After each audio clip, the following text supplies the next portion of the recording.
संविधान से देश चलता है, लेकिन उसके अंदर एक वाक्य है जन्मना जायते शूद्र, जन्म से सब शूद्र है। संस्कारा द्विज उच्यते, संस्कारों से द्विज बनता है। वेद पठामी भवेत विप्रा, जो वेदों को पढ़ेगा वो विप्र होगा। और ब्रह्म जानामि इति ब्राह्मण, जो ब्रह्म को जान लेगा वो ब्राह्मण हो जाएगा। और हमारे यहाँ उदाहरण है, मैंने वाल्मीकि जी और वेद व्यास का आपको उदाहरण बताया। जन्मे होंगे किसी जाति में, लेकिन हमने उनको सन्यासी ऋषि की हमने उपाधि दी है। आज उनको हम सब लोग उसकी पूजा करते हैं, पूजते हैं। हमारे यहाँ परशुराम जी हो गए। परशुराम जी, उनके पिताजी, किसी भी जाति का किसी भी जाति में पहले विवाह हो सकता था। क्यों? क्योंकि उसकी जाति यानी आज का जो जिसको जाति बोलते हैं पुराना वर्ण था, वो उसके कर्म के आधार पर तय होता था। नारद माँ कौन थी? नारद की माँ एक गणिका थी। विदुर दासी के पुत्र थे, लेकिन वो क्या बन गए? वो महामंत्री बन गए। एकलव्य का नाम सुना होगा। जब द्रोणाचार्य ने पूछा तुम्हारा परिचय क्या है, तो एकलव्य ने कहा मैं जरासंध के प्रधान सेनापति हिरण्यधनु का बेटा हूँ। यानी जो दलित होते थे वो प्रधान सेनापति बना करते थे। ये हमारे यहाँ का उदाहरण है, हमारे यहाँ का उदाहरण है। तो ये सारी गड़बड़ियां कैसे हो गई? हमारी जो लंबी यात्रा है देश की, यदि सृष्टि बनी है तब से लेकर आज तक का जो सृष्टि संबंध है उसको मैं आपके सामने बोलूं तो हमारे धर्म को चालू हुए 2,95,58,85,125 साल पुराना हमारा धर्म है। इतना लंबा कोई चलता है तो धीरे धीरे उसके अंदर कुछ न कुछ तो दोष आते हैं। आज हम मंदिर में बोलते हैं धर्म की जय हो, अधर्म का नाश हो, प्राणियों में सद्भावना हो, विश्व का कल्याण हो। विश्व के कल्याण की बात करने वाला, प्राणियों में सद्भाव की बात करने वाला आज हिंदू समाज छुआछूत जैसी बड़ी बीमारी से ग्रस्त है। तो ये ग्रस्त क्यों हो गया? तो हमको हमारे थोड़े इतिहास को खंगालना पड़ेगा। पिछले 2500 वर्षों से, जब से सिकंदर भारत में आया तब से लेकर आज तक हमारा समाज लड़ाई के अंदर उलझा रहा और अपने आप को बचाने के लिए उसने वो काम कर दिए जो धर्म को बचाना जरूरी था। मैं कुछ उदाहरण आपके सामने बताता हूँ। आपने देखा होगा सिकंदर जब भारत आया और सिकंदर के बाद मुसलमानों का आना तो ऐसा तांता लग गया। एक गौरी आ गया, गजनी आ गया, बाबर आ गया, हुमायूं आ गया, अकबर, जहांगीर, तैमूर, लंग, नादिर शाह, ये कितने लोग आए। 1947 मोहम्मद अली जिन्ना तक हम सब लोगों ने संघर्ष के अंदर अपना जीवन व्यतीत किया है। और इतना लंबा संघर्ष होने के कारण हमारे समाज की व्यवस्था छिन्न भिन्न हो गई। हम जो गीत गाते हैं, दे दी हमें आजादी, बिना खड़क बिना ढाल, साबरमती के संत तूने कर दिया कमाल। ये बिना खड़क और बिना ढाल के आजादी नहीं मिली। इन लोगों से लड़ते हुए हमारे देश में 50 करोड़ लोग बलिदान हुए हैं। ध्यान रखना, छोटी संख्या नहीं है। कितने? 50 करोड़ लोग मरे, जो वीर थे, बहादुर थे, युद्ध के अंदर जो लगे रहते थे, वो सब बलिदान हो गए। लेकिन इतने लंबे समय तक लड़ाई चलने के बाद कुछ लोग थे जो थक गए, वो हार गए। तो परकीय लोगों ने उनसे वो काम करवाया जिसको हम आज अच्छा नहीं मानते। और धन्य हमारे वो पूर्वज जिन्होंने निंदनीय काम कर लिया, जिनको नीचा मानते वो काम कर लिया, लेकिन कभी भी धर्मांतरित होकर के न वो मुसलमान बने और न ईसाइयों के लालच में आकर, जिसको अंग्रेज बोलते हैं, वो कभी ईसाई भी नहीं बने। ये भारत में जो कई प्रकार की बीमारियां हैं, वो बीमारियां भारत में नहीं थी। मैं एक एक लाइन में आपको गिनाता हूँ। आपने राम और सीता का फोटो देखा होगा। क्या सीता ने घूंघट निकाला है? शंकर पार्वती का फोटो देखा है? क्या पार्वती ने घूंघट निकाला है? लेकिन आज हमारे यहाँ घूंघट प्रथा है, लोग मुंह ढक करके रखते हैं। इसलिए मुसलमानों से सुरक्षित रहने के लिए हमारी बहनों को, माताओं को उठाकर ले जाते थे। इसलिए हमने मुंह ढकना शुरू कर दिया, ताकि ना तो कोई मुंह देखेगा और ना कोई ले जाएगा। तो ये घूंघट प्रथा किसके कारण आई? मुसलमानों के कारण आई। हमारे दादा दादी नाना नानी परनाना, ये बोलो सब अनपढ़ है या नहीं है? बोलो है या नहीं है? क्यों अनपढ़ है? हमारे यहाँ तो इतने सारे विश्वविद्यालय थे, 57 विश्वविद्यालय थे, नालंदा, तक्षशिला, विक्रमशिला, और जितने साधु संत थे वो खुद पुरुषों को पढ़ाते थे और उनकी पत्नियां महिलाओं को पढ़ाती थी। कोई अनपढ़ नहीं थी, द्रौपदी अनपढ़ नहीं थी, सीता अनपढ़ नहीं थी, कोई अनपढ़ नहीं था। तो हमारे दादा दादी अनपढ़ क्यों हुए? ये इसलिए हो गए क्योंकि जब मुसलमान आए और हमारी महिलाओं को उठा उठा के ले जाने लगे, तब हमने कहा स्कूल मत जाओ, पढ़ना बंद कर दो, नहीं तो तुमको उठा के ले जाएंगे। जैसे कोरोना में हमने स्कूल बंद किए नहीं किए? पढ़ना जरूरी या जिंदा रहना जरूरी? जिंदा रहेंगे तो फिर पढ़ लेंगे, मर गए तो कौन पढ़ेगा? तो कोरोना में जैसे स्कूल बंद हुए वैसे के वैसे मुसलमानों के समय हमारे सारे स्कूल बंद हो गए। परिणाम क्या निकला? दादा दादी नाना नानी सब क्या हो गए? अनपढ़ हो गए। हमारे यहाँ विवाह दिन में होते थे, शंकर भगवान का विवाह दिन में, राम का विवाह दिन में, पांडवों का, भगवान श्री कृष्ण का विवाह दिन में हुआ। लेकिन तुम शादी करोगे तो तुम्हारी पत्नी हमारे पास रहेगी 7 दिन, फिर तुमको देंगे। ये अभी मैं इस गांव में गया था, ये लगे एक ये गौशाला चलती है अपना, उन्होंने बताया कि पास का ये गांव है, उसमें भी ऐसी प्रथा थी। वो जब शादी होकर के आती थी तो वहाँ के पास के जो मुसलमान है उनके घर में वो दुल्हन रहती थी पहले, फिर हमारे पास आती थी। वो सब बताया, मैं भूल गया कोई तो सैयद नहीं, उसको प्रथा को कुछ अलग बोलते हैं। शादी हिंदू महिला की हुई, वो मुसलमान के घर में रहेगी, फिर हमारे घर आएगी। एक रात होना बिताना पड़ता था उसको। वो गौशाला चलाने वाले हैं ना भाई साहब, उनसे पूछ लो, वो बता देंगे आपको क्या था। वो मेरे को प्रकरण बताया था, पूरा भूल गया। तो हमने कहा भैया शादी दिन में मत करो, शादी कब करो? रात में चुपचाप कर लो ताकि मुसलमानों को पता नहीं पड़े। तो ये दिन की शादियां कब होने लग गई? ये रात के अंदर होने लग गई। बाल विवाह हमारे यहाँ नहीं थे। 25 साल ब्रह्मचर्य आश्रम जब पूरा होता था तब लोग शादी करते थे। मुसलमान कुंवारी लड़कियों को ज्यादा ले जाते थे उठा उठा करके। इसलिए हमने कहा बाल विवाह करो ताकि शादी हो जाएगी तो मुसलमान लेकर नहीं जाएगा। तो भारत में बाल विवाह भी मुसलमानों के बाद आया। सुअर मुसलमान सुअर को हराम मानते हैं, हम गाय को पवित्र मानते हैं, वो सुअर को क्या मानते हैं? हराम। तो हमने कहा घर में सुअर पालो, क्योंकि घर में सुअर रहेगा ना तो मुसलमान किसी घर में नहीं घुसेगा। तो आप देखो घरों में सुअर पालते हैं नहीं पालते हैं? सुअर क्या काम का? सुअर के ऊपर चढ़ नहीं सकते, दूध उसका हम पीते नहीं है, बैलगाड़ी की तरह उसको हम जोत नहीं सकते। तो सुअर घर में क्यों? हम कभी मांस खाते नहीं थे, हमारे यहाँ मांस खाने की प्रथा नहीं थी। मुसलमान आए बड़ी बड़ी सेनाएं लेकर, तो हमने अनाज छुपा दिया, अनाज को जला दिया। भूखे पड़ते क्या करे? तो उन्होंने कहा हमारे लिए मांस लेकर के आओ। और जो हारे हुए क्षत्रिय थे उनको मजबूर किया कि तुमको हमारे लिए मांस खाना पड़ेगा, चमड़े के जूते बनाने पड़ेंगे, म्यान बनानी पड़ेगी, तलवार की, घोड़े की लगाम बनानी पड़ेगी। तो इन्होंने कहा हम चमड़ा ले आएंगे, मांस ले आएंगे, लेकिन मुसलमान नहीं बनेंगे। तो हमारे यहाँ मांस खाते नहीं थे। तो फिर सुअर क्यों आया घर में? सुअर रहेगा हमारी रक्षा होगी। हमने बहनों को कहा कि सुअर का कान काट लो और उसका ताबीज बना दो, लॉकेट की तरह गले में लटका लो। तो जो बहन गले में सुअर की चमड़ी लटकाएगी वो भी हराम हो जाएगी, मुसलमान उसको नहीं ले जाएगा। सुअर के दांत को अपने लॉकेट की तरह, सुअर के बाल को अपने अंगूठी के अंदर डाल लो, वो जो पहनेगी वो भी हराम, तो तुम्हारी रक्षा हो जाएगी। इसलिए घर में सुअर आ गया। धीरे धीरे वो सुअर गंदगी करता है, नई आबादी बसी, वो एक साइड में बसती गई और सुअर पालने वाले थे वो एक किनारे रह गए। और धीरे धीरे हिंदू समाज भूल गया कि इन्होंने सुअर धर्म की रक्षा के लिए पाला था। और आज जिन जो सुअर पालते हैं हिंदू समाज ने उसको क्या मानना शुरू कर दिया?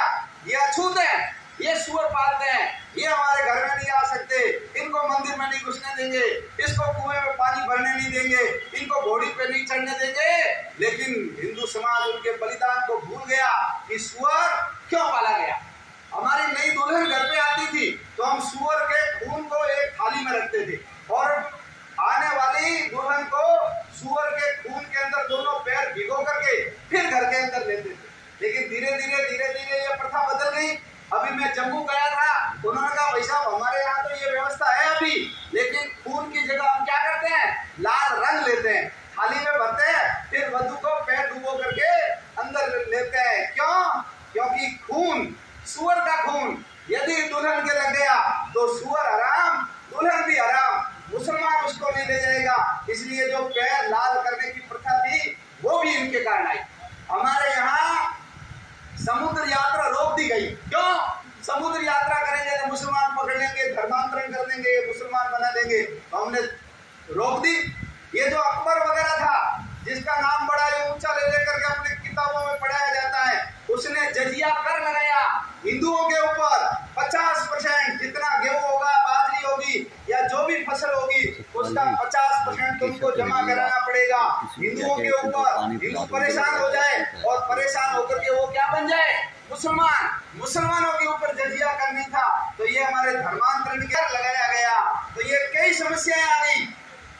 हमारे यहाँ पहले घरों में हम शौच नहीं जाते थे, लैट्रिन कहाँ जाते थे, लैट्रिन बाहर जाते थे, घरों के अंदर शौचालय नहीं थे।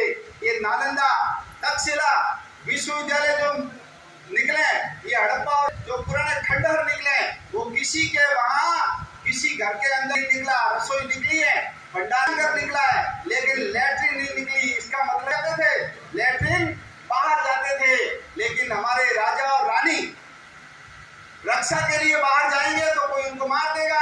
एक प्लॉट होता था 20 बाई, तो राजा और रानी दोनों वहां शौच के लिए जाते थे। लेकिन मुसलमानों के कितनी बेग में होती थी, हिंदू के 1 या 2 रानी, मुसलमानों के एक राजा के 200-300 रानियां होती थी बेग में, और उनको उठा उठा करके लाते थे जबरदस्ती बाहर। यदि वो लैट्रिन के लिए जाएगी तो अपने घर भाग जाएगी, इसलिए उसको किले से बाहर जाने नहीं देते थे, दरवाजा बंद रखते थे।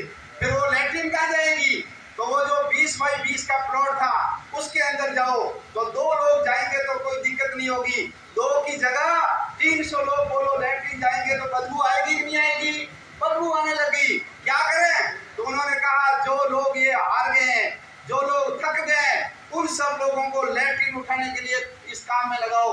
और उनको कहा कि या तो तुम मुसलमान बन जाओ या तुम लैट्रिन उठाओ, शौच उठाओ। इन्होंने विचार किया क्या करें। यदि मुसलमान बन गए तो 5-7 पीढ़ी बाद सब भूल जाएंगे कि हम सब हिंदू थे।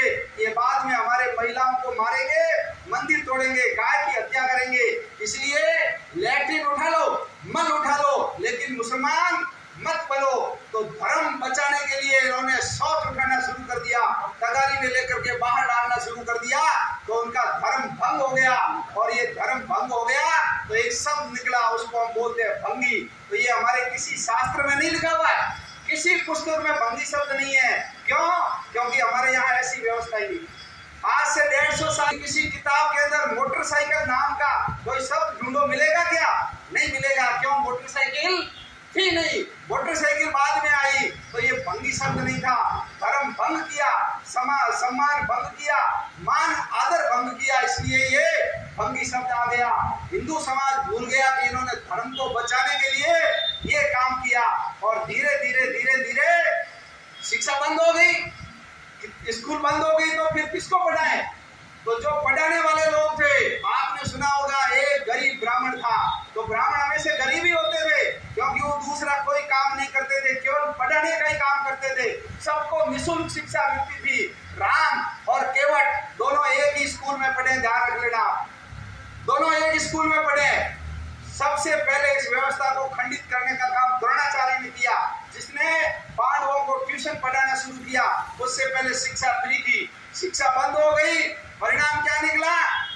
जो पढ़ाने वाले थे उन्होंने केवल अपने बच्चों को पढ़ाना शुरू किया, और बच्चों को पढ़ाने के कारण बाकी सब लोग शिक्षा से वंचित हो गए, और ये शिक्षा केवल ब्राह्मणों के पास ही संचित हो गई। हम सब भूल गए इन बातों को, और आज हम उनको गाली निकालते हैं। और वो लोग हमने धर्म को बचाने के लिए जो चमड़ा, मांस, मल उठाया, उसके त्याग को भूल गए। आपस में एक दूसरे को गाली निकालने लगे, अंगुली दिखाने लगे, मेरा धर्म मेरी जाति ऊपर, इसकी जाति नीचे, ये नीच है, मैं उच्च हूँ। इसके कारण समाज के अंदर बड़ी फूट आ गई, बिखराव आ गया। और अंग्रेज जब आया तो अंग्रेज ने इस व्यवस्था को पहचाना और उन्होंने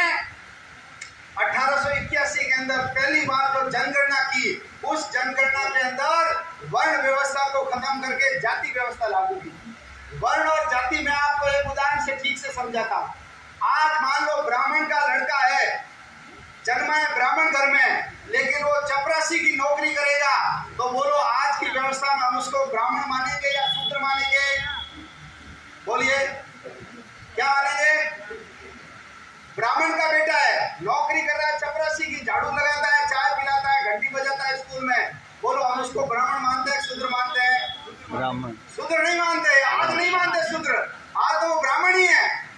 आज वो ब्राह्मण है क्योंकि जन्मा कहाँ है? ब्राह्मण के घर में। वो भी बताता मैं ये हूँ वो हूँ। और मान लो कोई दलित है, एससी और एसटी का है वो, और आज वो कलेक्टर बन गया, एससी और एसटी का है, वो आज एसडीएम बन गया, आज वो एसपी बन गया या ब्रिगेडियर बन गया, तो बोलो वो आज के युग में क्षत्रिय ब्राह्मण हुआ या वो दलित ही माना जाएगा? वो दलित ही माना जाएगा। क्यों? क्योंकि वो जन्मा कहाँ है? दलित के घर में जन्मा है। तो ब्राह्मण होकर चपरासी की नौकरी करने वाला ब्राह्मण, दलित होकर के ब्रिगेडियर बन गया, क्षत्रिय बन गया, फिर भी वो दलित। लेकिन पहले ऐसे नहीं था, पहले जन्मों भले ही कहीं, लेकिन काम क्या कर रहा है उससे उसका वर्ण तय होता है। अम्बेडकर जी ने एक उदाहरण दिया। उन्होंने कहा एक लेखक हुआ, उसने एक पुस्तक लिखी है कादम्बरी नाम की, बाण भट्ट नाम का लेखक हुआ है, और बाण भट्ट ने उस कादम्बरी पुस्तक में लिखा है एक शूद्रक नाम का राजा था, और उसी राज्य के अंदर एक चांडाल कन्या थी। चांडाल समझ गए किसको बोलते हैं? चांडाल संसार जलाने का काम, काशी में चले जाल मिलेंगे। उसकी कन्या कहा राजा बहुत विद्वान है, ये वहाँ झोपड़ी में रहे जैसी नहीं है, ये रानी। उस शूद्रक राजा ने उस चांडाल कन्या महल में लेकर आया। तो अम्बेडकर जी ने कहा वर्ष के अंदर अपवित्रता थी लेकिन अस्पृश्यता नहीं थी। अपवित्रता और अस्पृश्यता दोनों अलग चीजें हैं। मैं आपको समझाता हूँ। अपनी माँ भोजन बना रही है, रोटी सेक रही है, बेल रही है, और छोटा बच्चा लैट्रिन कर देता है, पेशाब कर देता है, वो रोटी बनाना छोड़ करके उसकी साफ सफाई करती है, और बिना साबुन से हाथ धोए हुए या बिना हाथ धोए हुए आकर रोटी बनाएगी। बोलो आप रोटी खाओगे या नहीं खाओगे? भले ही माँ है तो भी नहीं खाएंगे। सवेरे सवेरे मान लो किसी के घर गए और वो लैट्रिन से बाहर निकला, और बाहर निकलते वो आपसे हाथ मिलाए, बोलो हाथ मिलाओगे क्या? अरे भले आदमी बाहर तो हाथ तो धोकर आ दूं, इसको बोलते हैं अपवित्रता। मेरी माँ भी गंदी रहेगी तो मैं उसके साथ कहूंगा माँ तू साफ सफाई से रहे। लेकिन एससी और एसटी का है, वो बढ़िया पढ़ लिया, उसका घर अच्छा हो गया, घर के अंदर मार्बल लगा हुआ है, गाय है, घर में दिया जल, पटवारी है, आज वो कलेक्टर बन गया। लेकिन मैं बात कहूंगा इस जाति का है, अरे भाई तेरे घर से तो उसका घर साफ है ना, वो तेरे से वेल अप टू डेट रहता है, तो वो भले ही रहो। लेकिन ये इस जाति का, इसलिए मैं इसे हाथ नहीं मिलाऊंगा, इसका पानी नहीं पीऊंगा, मेरे घर में नहीं आने दूंगा। तो इसको बोलते हैं अस्पृश्यता, छुआछूत। तो अम्बेडकर जी ने कहा अपवित्रता थी लेकिन अस्पृश्यता और छुआछूत ये सब गवाही, ये सब मुगलों के कारण आई है। तो मैंने आपको कुछ उदाहरण बताए। देश जब आजाद हुआ तो आशा जगी थी, धर्मांतरण चर्च बनाए, ये आसाम, मेघालय, मणिपुर, त्रिपुरा ये सब ईसाई बन गए। अब मुसलमानों ने पाकिस्तान ले लिया, हिंदुस्तान हिंदुओं का है, ये धर्मनिरपेक्ष नहीं होकर के हिंदू राष्ट्र बनेगा, लेकिन हुआ नहीं। और नहीं होने का फायदा किसने उठाया? मुसलमान और ईसाइयों ने उठाया। और हमारी ये जो दलित जाति थे, किसी भी चैन की ताकत उसकी सबसे कमजोर कड़ी होती है, उतनी होती है। तो हमारे हिंदू धर्म की सबसे कमजोर कड़ी कौन है? दलित परिवार के लोग हैं। इसलिए इनको झांसे में लो, इनको भड़काओ, इनको लड़ाओ, और धीरे धीरे धीरे धीरे इनको ईसाई बनाने का काम करो। तो अंग्रेज और अंग्रेजों के बाद एक मदर टेरेसा नाम की महिला आई। नाम जानते हैं सब? मदर टेरेसा ये यहाँ की नहीं थी, वो बुल्गारिया की रहने वाले थी, और सफेद कपड़े पहनती थी। लेकिन सफेद कपड़ों के अंदर मन काला था। उसको पता था कि भारत में जाकर के मैं लोगों को ईसाई बना सकती हूँ। भारत के लोग गरीब है, अरे गरीब तो पाकिस्तान के लोग हमसे ज्यादा है। मदर टेरेसा पाकिस्तान नहीं गई, मदर टेरेसा अफगानिस्तान नहीं गई। क्यों? वहाँ मुसलमान है। एक आदमी को यदि ईसाई बना दिया तो मुसलमान जिंदा जमीन में गाड़ देते हैं।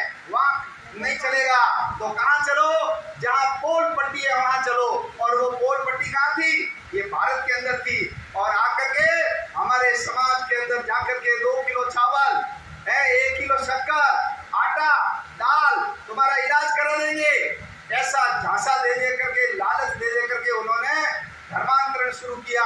और जब एक व्यक्ति हिंदू धर्म से बदल करके ईसाई बनता है या मुसलमान बनता है, तो स्वामी विवेकानंद ने कहा है हिंदू की संख्या कम नहीं होती, एक दुश्मन बढ़ता है। आज दुनिया में मुसलमानों से भी ज्यादा खतरनाक कोई है तो वो लोग कौन है? वो ईसाई है। वो मारते हैं बहुत बड़ी मात्रा में। आपको याद होगा बिल क्लिंटन ने कहा था वो ट्विन टावर के ऊपर जो हमला हुआ कि तुम लोगों ने रेड इंडियन को जो मारा है, उन रेड इंडियन का बदला आज भगवान ने लिया है। जिस समय गए थे तो बेचारे रेड इंडियन के पास जमीन थी, लेकिन ये सब यूरोप से गए बाइबल लेकर के, और 100-150 सालों के बाद वहां के रेड इंडियन के पास बाइबल थी, जमीन के ऊपर कब्जा कर लिया। किसने? ईसाइयों ने। और आज उन मूल निवासियों की याद में हम एक दिवस मनाते हैं जिसको बोलते हैं मूल निवासी दिवस, आदिवासी दिवस बोलते हैं। वो भारत के लिए नहीं है, वो रेड इंडियन के लिए है। उनकी जाति को संरक्षित करने के लिए, जैसे शेर वगैरह को सुरक्षित करने के लिए अभयारण्य होते हैं, ऐसे रेड इंडियन की सुरक्षा के लिए सरकार ने अभियान चला रखा है। तो ये मूल निवासी दिन, आदिवासी दिन उनकी याद के अंदर चालू किया गया। भारत में भी बड़ी मात्रा में विदेशों से पैसा आता है इनके पास, बड़ी बड़ी कंपनियां हैं। ये कॉलगेट हम करते हैं, कॉलगेट, ये रिन कपड़े धोते हैं, साबुन आता है रिन का, लक्स गोरेपन का साबुन, हम लक्स लगाएंगे तो हीरोइन जैसी दिखने लग जाएगी। लेकिन इनका जो 30% पैसा है वो सब ईसाइयों को मिलता है, और वही पैसा आटा, दाल, चावल देकर के हमको धर्मांतरण के अंदर उपयोग करते हैं। ये जो Saint Paul, Saint Xavier's, Emmanuel Mission School, ये जितनी मिशनरी के स्कूल हैं, ये हमारे बच्चे वहां पढ़ते हैं और उसकी बड़ी फीस होती है। और उनका जो स्टाफ होता है ये सब केरल से आया हुआ रहता है, अंग्रेजी पढ़ाता है, और रविवार के दिन गांव के अंदर जाकर के हमारे भोले भाले लोगों को ईसाई बनाने का ये षड्यंत्र और काम करता है। ये बांसवाड़ा, डूंगरपुर, उदयपुर और हमारे आसाम, ये छत्तीसगढ़ इतने गरीब हैं, इतने गरीब हैं कि हमारे एक स्वामी जी हुए, आज भी अपने मंच पे महाराज जी बैठे हैं, तो हरिद्वार के महाराज जी थे, वो वहां गए तो घर के बाहर चारपाई लगा करके महाराज को बिठा दिया। तो महाराज ने कहा कि घर में महिलाएं नहीं है, आपने तो प्रणाम किया, कोई महिला आई नहीं बाहर प्रणाम करने के लिए। आप सुनो मेरी बात, आप सुनना मेरी बात, ध्यान से सुनना। उस आदमी ने क्या कहा? उन्होंने कहा मेरे बेटे की बहू घर में बिना कपड़ों के बैठी है। तो उन्होंने कहा बिना कपड़ों के? इस बहू और मेरी पत्नी दोनों के बीच में एक साड़ी है। मेरी पत्नी सामान लेने के लिए बाजार गई है, वो साड़ी पहन के गई है, साड़ी नहीं है, इसलिए मेरी जो बहू है वो बिना साड़ी के बैठी है, वो महाराज जी आकर के प्रणाम करे। इतनी गरीबी, इतनी गरीबी, मकान के अंदर आप सीधे चल नहीं सकते, घर में लैट्रिन बाथरूम नहीं है। ऐसा एक जगह इधर रोटी बनाते हैं, चूल्हा है, इधर गाय बकरी भैंस वगैरह बंधे हुए रहते हैं। इतने निर्धन एरिया में जाकर के उनको वो चावल दाल देते हैं और कुछ टोटके भी करते हैं। दुनिया में हर आदमी दुखी है, कोई नहीं है जो कहे कि भैया मैं तो सुखी हूँ। सुखी है कोई? सुखी नहीं है, सब दुखी दुखी है। तो जो रोगी और भोगी, अपने कहते हैं ना, दो लोग ठगे जाते हैं, या तो रोगी ठगा जाता है या भोगी ठगा जाता है। तो कहते हैं मेरे सिर में दर्द है, मेरे पेट में दर्द है, घर में कोई भूत प्रेत की बाधा है। अच्छा यूं तो चलो तुम ऐसे करो, ईसा मसीह का नाम लो, गले में क्रॉस पहनो, जय यीशु बोलो, या आकर के रोजाना प्रार्थना करो, ठीक हो जाओगी। अरे बीमार हमेशा बीमार थोड़ी रहता है, दुख हमेशा दुख नहीं रहता, हमेशा रात नहीं रहती, कभी कभी तो दिन आता है, थोड़े दिनों बाद वो प्रकृति अपने आप ही ठीक कर देता है। एक उदाहरण और बताता हूँ। एक बेईमान आदमी था, अब उसको अपनी प्रतिष्ठा जमानी थी, तो उसने महिलाओं को आशीर्वाद देना शुरू किया, तेरे भी लड़का होगा, तेरे लड़का होगा, तेरे 100 महिलाओं को कहा तेरे क्या होगा? लड़का। अब आप बताओ 100 में से 50 के लड़का होगा नहीं होगा? ये तो भगवान का नियम है, सबके ना तो लड़कियां होती है ना सबके लड़के होते हैं। और इसने कहा था इसलिए मेरे क्या हो गया? लड़का हो गया। और जिसके लड़की होती है वो बेचारी चुप हो जाती है, लड़के वाली प्रचार करती है कि मेरे लड़का किस लिए हुआ? इसके आशीर्वाद के कारण हुआ। तो ऐसे ही ईसाई क्या करते हैं? तेरा भला हो जाएगा, तेरा फायदा हो जाएगा, तेरे नफा चक्कर के अंदर वो सब लोग ईसाई बन जाते हैं। ऐसा ये धंधा करते हैं।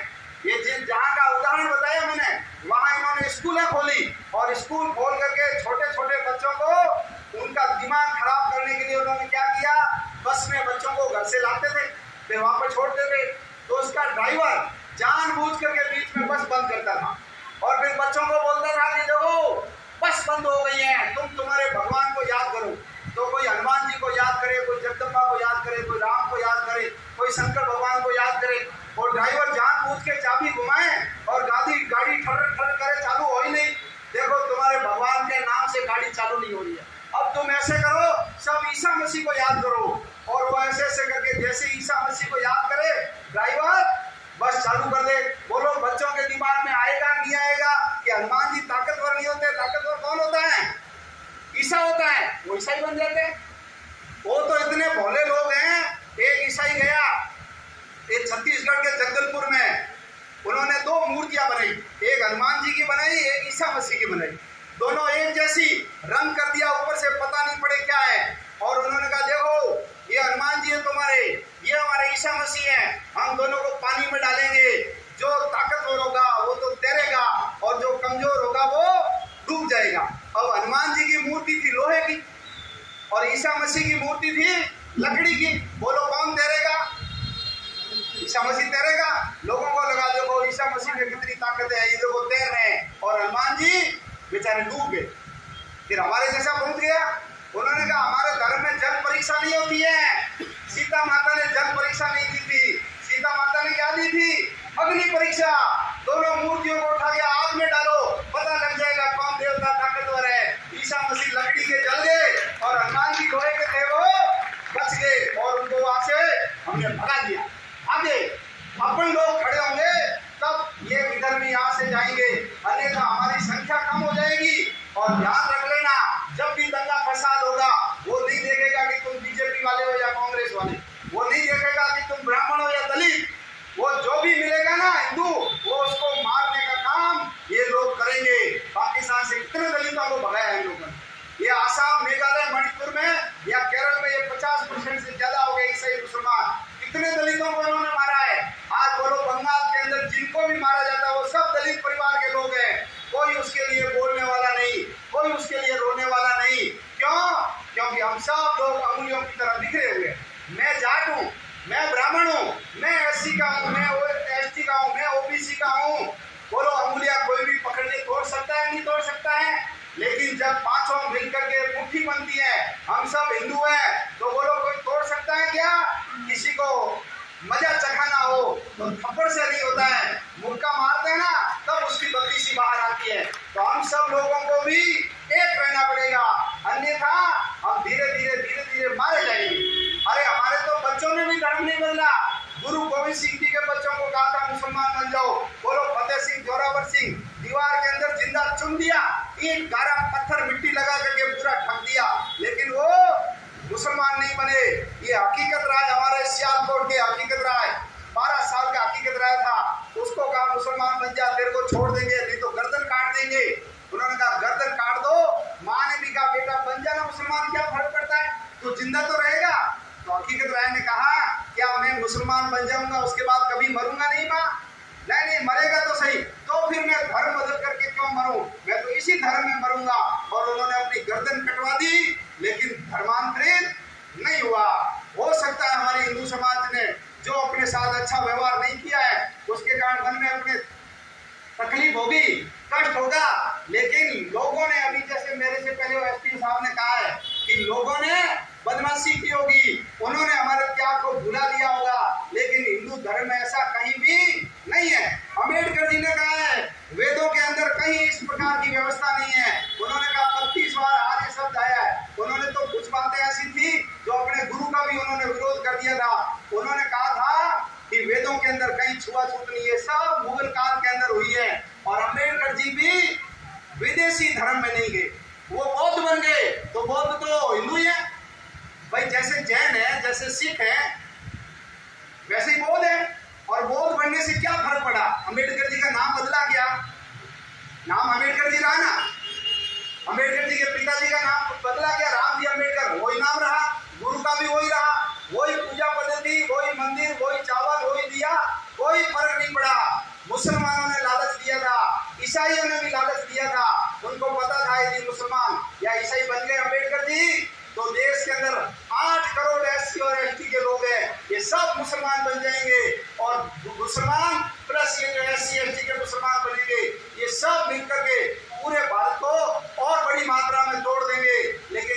अम्बेडकर जी ने कहा, जो धर्म विदेशों से जन्मा है, जिसकी जड़ें विदेशों के अंदर है, मैं उस धर्म के अंदर नहीं जाऊंगा। मैं तो उसी धर्म को अपनाऊंगा जिसकी उत्पत्ति इस भारत भूमि से हुई है। बोलो, वो धर्म कहाँ से पैदा हुआ?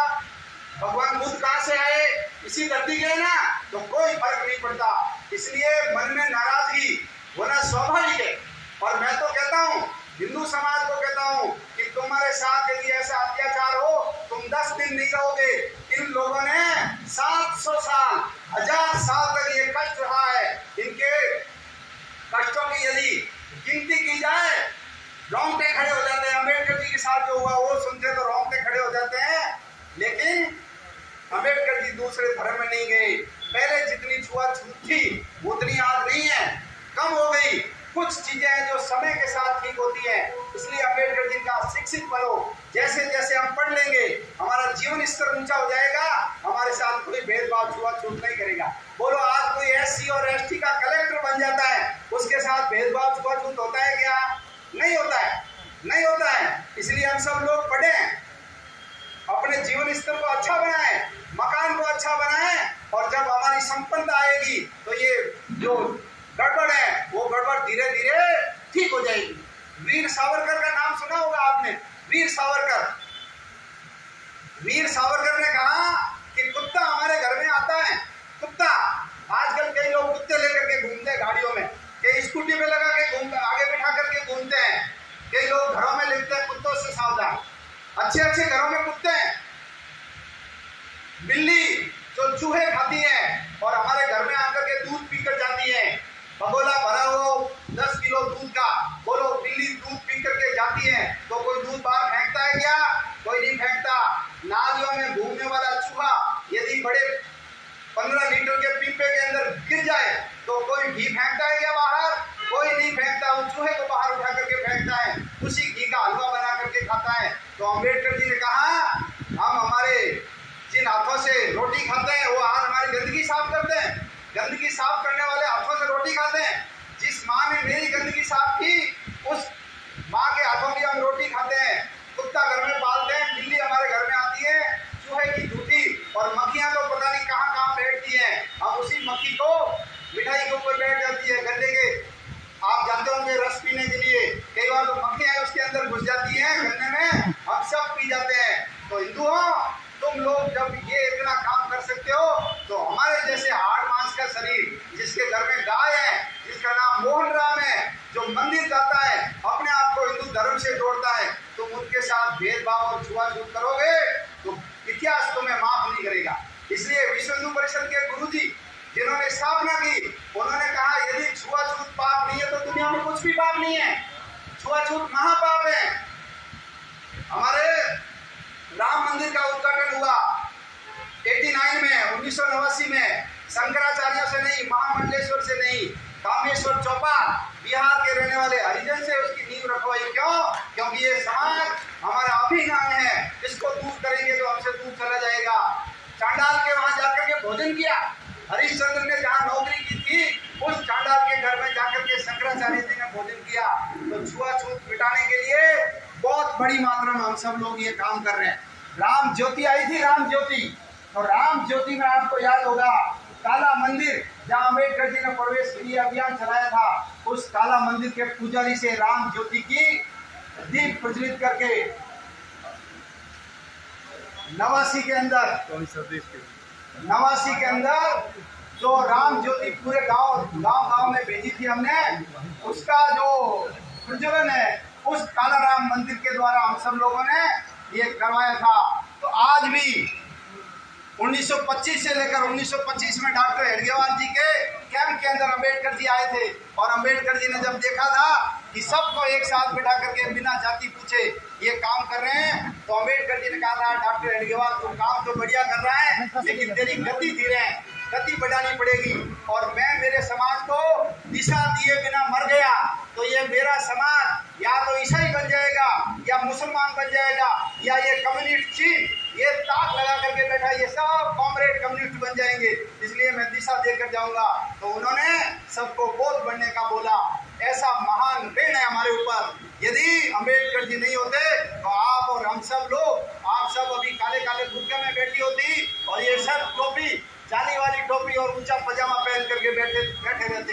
उन्होंने जो काम किया हम उनका नाम लेते हैं, जयकार बोलते हैं, लेकिन हमारा फर्ज है हम सब लोग उनके रास्ते पे चले और प्रण करें कि मर जाएंगे, कट जाएंगे, हम तो चोटी के लिए जीने वाले हैं, कोटी के लिए जीने वाले नहीं है, लेकिन धर्म परिवर्तित नहीं होने देंगे। और मैं माताओं से विशेष कर कहूंगा कि धर्म को चलाने वाली महिला है, इसलिए अपने बच्चों को गाय को रोटी देना, पीपल को पानी पिलाना, तुलसी के आगे दिया जलाना, ये सारे छोटे छोटे काम है। कबूतर को दाना डालना, चींटी के लिए आटा डालना, ये सब बच्चों से करो, घर में बिठाओ, पूजा करो। 7 दिन के अंदर एक साथ बैठ करके सब लोग भजन करो या भोजन करो। ये करेंगे तो हमारी ग्रस्त की ये जो इकाई है ये मजबूत रहेगी, और ये मजबूत रहेगी तो दुनिया की कोई ताकत हमको हिला नहीं सकती। और हमारी परिवार इकाई यदि खत्म हो गई तो आने वाले समय में हम सब चिड़ियाघर की चीज बन करके रह जाएंगे। आप सब लोग, सबसे विनती है कि अपने इस महान हिंदू धर्म को बचाने के लिए आप सब लोग तन मन और धन से जीवन लगा करके भी यदि करना पड़ा तो हम उसकी रक्षा करेंगे। हमारे बाप दादों ने रक्षा करके आप तक अपने धर्म को लाकर छोड़ा है, तो इस धर्म को हम आगे ले जाने का जो ये बीड़ा है ये हम सब उठाएं और अपने महान हिंदू धर्म को दुनिया के अंदर जय जयकार करवाएं।